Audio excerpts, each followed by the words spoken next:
अस्सलाम वालेकुम boys and girls, this is Shazeb Khwaja, your physics teacher.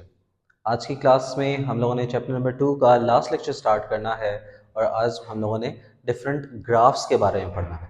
तो लेक्चर हम लोग स्टार्ट करते हैं। सबसे पहले हम लोगों ने देखना है कि डिस्टेंस टाइम ग्राफ बेसिकली क्या चीज़ होती है।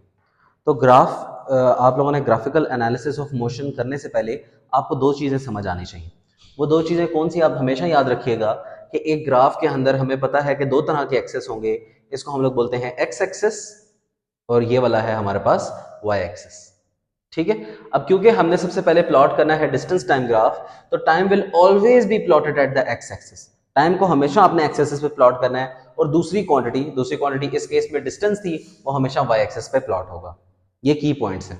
ठीक है, तो यहाँ पे की पॉइंट मेंशन भी है, distance is on the Y axis, time is on the X axis, time X axis पे होगा। फिर इसके अलावा ग्राफ के अंदर ना हम लोग स्लोप्स भी फाइंड आउट करते हैं। तो सबसे पहले स्लोप क्या चीज होती है? वैसे तो उर्दू में स्लोप बोलते हैं ढलान को। कोई भी चीज जब इस तरह करके नीचे आ रही है तो ना that is known as slope, उसको हम लोग स्लोप बोलते हैं। लेकिन ग्राफिकल एनालिसिस में स्लोप क्या चीज है कि सपोज करें कि हम लोग की कोई भी इस तरह की लाइन बन रही है, ऐसे लाइन बन रही है। ठीक है, तो हम लोग कोई भी दो पॉइंट्स फाइंड ले लें। फॉर एग्जांपल एक पॉइंट ये ले लेते हैं और एक पॉइंट ये ले लेते हैं। इस पॉइंट का नाम मैं ए ले लेता हूं और इस पॉइंट का नाम मैं बी ले लेता हूं। और इसकी अगर हम लोगों ने स्लोप फाइंड आउट करनी है ना, तो स्लोप का फॉर्मूला याद रखिएगा। स्लोप का फॉर्मूला होता है बेसिकली वाई एक्सिस पे जो पॉइंट्स हैं उनको आपने डिवाइड कर देना होता है एक्स एक्सिस के पॉइंट से, तो हम लोगों की स्लोप निकल आती है। ठीक है, तो वाई एक्सिस पे हमारे पास क्या चीज गिवन होगी? Obviously distance. और एक्स एक्सिस पे हमारे पास टाइम गिवन होगा। तो डिस्टेंस डिवाइडेड बाय टाइम जब आप करेंगे तो स्लोप निकल आएगी।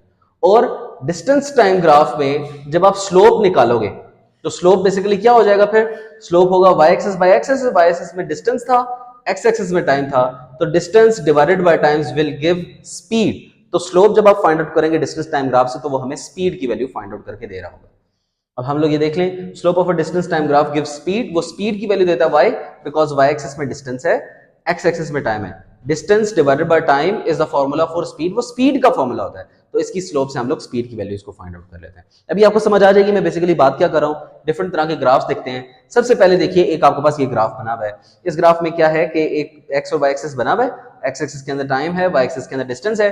डिफरेंट पॉइंट्स यहाँ पे दे दिए हैं और ग्राफ में स्ट्रेट लाइन आपको नजर आ रही है। अब ये स्ट्रेट लाइन क्या चीज सजेस्ट करती है? हम लोगों ने इसको एनालाइज करना है। देखिए, स्ट्रेट लाइन सजेस्ट ये करती है कि क्योंकि हॉरिजॉन्टल लाइन है ना, हॉरिजॉन्टल लाइन क्या बोल रही है कि बेसिकली टाइम इंक्रीज करता जा रहा है। पहले टाइम 10 सेकंड्स था, फिर टाइम 20 सेकंड हुआ, फिर टाइम 30 सेकंड्स पे चला गया। टाइम तो इंक्रीज कर रहा है, लेकिन डिस्टेंस जो है वो बॉडी का 20 मीटर्स पर ही रुका हुआ है। डिस्टेंस ज्यादा हो ही नहीं रहा। तो अगर बॉडी का डिस्टेंस चेंज नहीं हो रहा तो हम लोग कहेंगे बॉडी हैज जीरो स्पीड। इसकी स्पीड नहीं होगी। मतलब क्या कि बॉडी रेस्ट पर है। टाइम बढ़ता जा रहा है लेकिन 20 मीटर पर गाड़ी जो है ना वो रुकी हुई है या बंदा रुका हुआ है। तो दैट्स वाई ये ग्राफ जो है वो जीरो स्पीड का ग्राफ है। ठीक है ना। हम लोग इसकी स्लोप जब आप फाइंड आउट करेंगे तो उसमें डिस्टेंस की वैल्यू जब पुट करेंगे, डिस्टेंस तो सेम है, सेम डिस्टेंस का मतलब जीरो स्पीड। अगर आप चाहे ना तो इसको कैलकुलेट भी कर सकते हैं। कैलकुलेट किस तरह करेंगे जरा देखिएगा। मैं कोई से दो पॉइंट्स ले लेता हूं ताकि आपको बेहतर समझ आ जाए मैं बात कर क्या रहा था। सपोज करें एक पॉइंट ये ले ले 10 वाला और एक पॉइंट हम लोग ये 30 वाला ले लेते हैं। मैं से आपसे कहता हूं कि इसकी स्लोप फाइंड आउट करें। तो स्लोप क्या बोले थे? स्लोप का फॉर्मूला था delta Y divided by delta X. अब वाई क्या चीज है? वाई बेसिकली हमारे पास डिस्टेंस है। डिस्टेंस इस पॉइंट पे भी, बी पे भी और ए पे भी, दोनों में डिस्टेंस 20 है। तो 20 को माइनस करेंगे 20 के साथ तो डिस्टेंस आ जाएगा। और टाइम, एक में टाइम 30 है, एक में 10 है, तो 30 को माइनस कर दें 10 के साथ। 20 में से 20 माइनस करेंगे तो आंसर जीरो आ जाएगा। इसको माइनस करेंगे तो आंसर 20 आ जाएगा। कोई भी चीज जीरो से जब डिवाइड करेंगे तो आंसर जीरो ही आ रहा होगा। तो जीरो का मतलब हमारी स्पीड जो है वो जीरो है। ये स्लोप जो फाइंड आउट किया ना, ये बेसिकली स्पीड के लिए किया कि स्पीड बॉडी की जीरो होगी। तो इसकी हम लोगों ने स्लोप फाइंड आउट की। स्लोप से पता चला कि it will have zero speed. Next हम लोग ग्राफ देखते हैं। नेक्स्ट ग्राफ में क्या है कि आपको स्ट्रेट लाइन इस तरह की नजर आ रही है। अब स्ट्रेट लाइन क्या बोल रही है? स्ट्रेट लाइन बोल रही है कि इक्वल डिस्टेंस इक्वल टाइम के अंदर चल रहा है। पहले टाइम 10 सेकंड था, डिस्टेंस भी 10 है। टाइम 20 सेकंड्स हुआ, डिस्टेंस भी 20 हुआ। टाइम 30 हुआ तो डिस्टेंस भी 30 हुआ।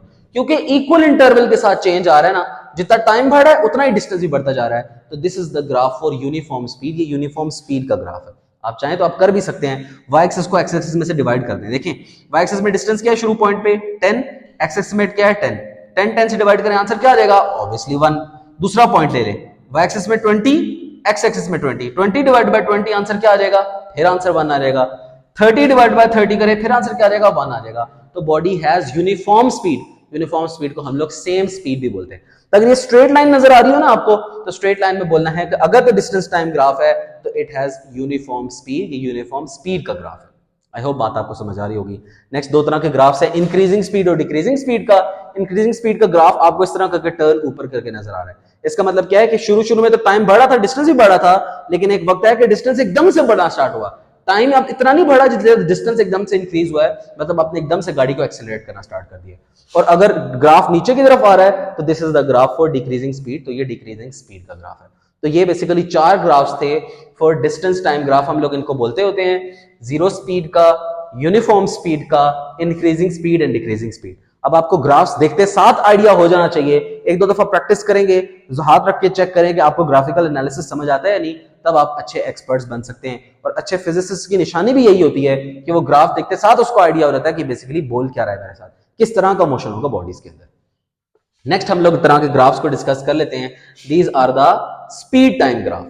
अब क्या फर्क है, पहले डिस्टेंस टाइम ग्राफ था, अब स्पीड टाइम ग्राफ है। ऑब्वियसली वही चीजें रिपीट होंगी। हम लोगों ने एक्स और वाई एक्सिस बना लेने, मैंने आपको कहा था एक्सिस पे हमेशा टाइम को रखना है, तो टाइम अगर यहां पर आ जाएगा तो स्पीड हमारे पास वाई एक्सिस के अंदर चली जाएगी। तो speed is on the Y axis, time is on the X axis. अब हम जब इसकी स्लोप को फाइंड आउट करेंगे, स्लोप किस तरह फाइंड करते हैं, वाई एक्सिस को एक्स एक्सिस में से डिवाइड करना होता है। वाई एक्सिस पे स्पीड पड़ी है, एक्स एक्सिस पे टाइम पड़ा है, speed divided by time is the formula for acceleration. तो स्पीड टाइम ग्राफ की slope gives the value for acceleration, ये हमें एक्सेलरेशन की वैल्यू को बताता है। एक ये चीज होगी ना, एक और चीज इसमें है कि देखें अगर स्ट्रेट लाइन बनी हुई है ना, अगर हम लोग इसका अंदर एरिया फाइंड कर लें, मतलब ये फॉर एग्जांपल ग्राफ था, इसके अगर मैं एरिया को फाइंड आउट कर लूंगा ना, तो वो हमें डिस्टेंस की वैल्यू दे देगा। ठीक है, तो आपने याद रखना है कि स्पीड टाइम ग्राफ की स्लोप एक्सेलरेशन को फाइंड करके देती है, और स्पीड टाइम ग्राफ का जो एरिया है वो डिस्टेंस की वैल्यू को फाइंड आउट करके देती है। तो ये भी आपको थोड़ा सा आइडिया हो जाना चाहिए, यहाँ पे पॉइंट्स मेंशन है। अब हम लोग जरा ग्राफ्स को देख लेते हैं। देखिए अगर स्ट्रेट लाइन ग्राफ बना हुआ है, अब इसको समझना है आपने। स्ट्रेट लाइन ग्राफ क्या बोल रहा है कि टाइम जो है वो वक्त के साथ साथ बढ़ता जा रहा है, लेकिन स्पीड बॉडी की सेम है। अगर body has same speed, body की स्पीड चेंज नहीं हो रही, तो ये हम पीछे पढ़कर आए हुए हैं, if the body has same speed then it has zero acceleration.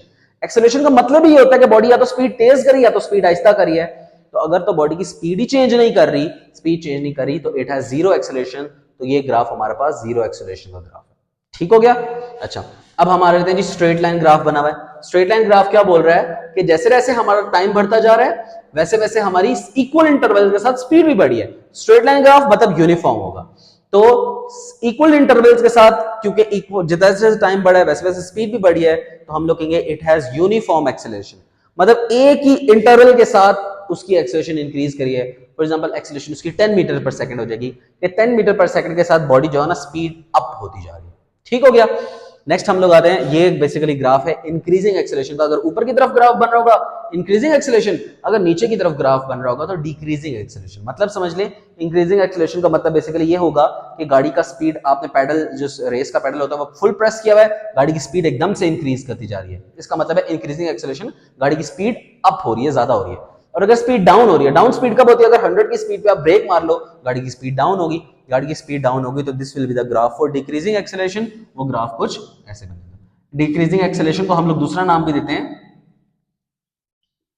उसको डीसेलरेशन भी बोला जाता है। ठीक है ना। तो ये बेसिकली चार ग्राफ्स इसके भी हो गए। स्पीड टाइम ग्राफ ये हो गया, डिस्टेंस टाइम ग्राफ हम लोग पीछे देखा था। अच्छा, अब हम लोग जरा एरिया अंडर द कर्व की भी बात कर लेते हैं। सपोज करें ये मैं ग्राफ दोबारा बना लेता हूं। ये बेसिकली ना इस तरह का ग्राफ बना हुआ था, स्ट्रेट लाइन ग्राफ बना हुआ था। वो कह रहा था कि अगर स्ट्रेट लाइन ग्राफ ऐसे बना हुआ है तो इसमें से हमें डिस्टेंस की वैल्यू फाइंड आउट करके बताएं। मैंने आपको बताया था कि स्पीड टाइम ग्राफ से हम लोग डिस्टेंस भी फाइंड कर सकते हैं। कैसे? आपने क्या करना है कि एक लाइन यहाँ पे नीचे ड्रॉ करनी है। अब ये एरिया अंडर द कर्व आप फाइंड कर लो। अब आपने देखना है सबसे पहले तो ये शेप किस तरह की बन रही है। This is the shape of a square, और एरिया ऑफ स्क्वायर का फॉर्मूला तो आता होगा सबको। एरिया ऑफ स्क्वायर का फॉर्मूला होता है length into width.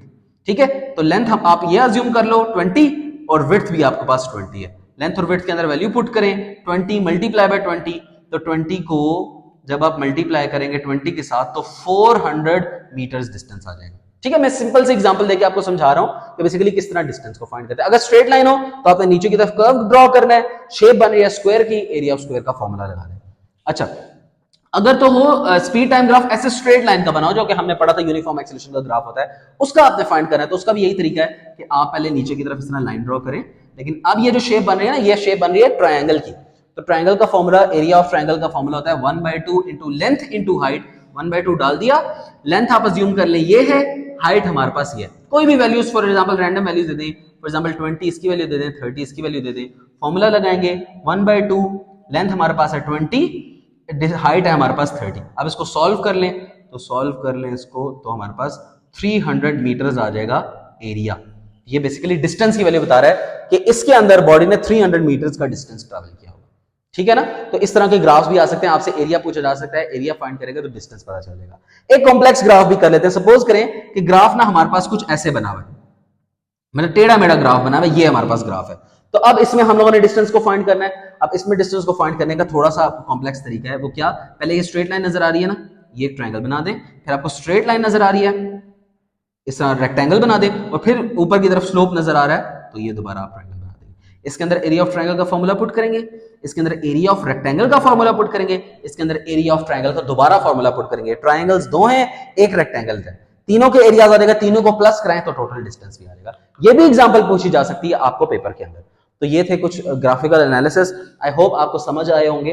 Distance time graph और स्पीड टाइम ग्राफ, हम लोगों ने डिफरेंट तरह के ग्राफ्स देखे हैं। घर पे बैठ के इसकी प्रैक्टिस करें अच्छी तरीके से, ताकि आपको पता चल सके। स्लोप्स के बारे में पता होना चाहिए, और area under the curve of a system, speed time graph के बारे में आपको पता होना चाहिए, और इसके ऊपर आप एक्सपर्ट हो जाए। लेक्चर आई होप आपको समझ आएगा। कोई क्वेश्चन हो तो आप लोग कमेंट सेक्शन के अंदर पूछ सकते हैं।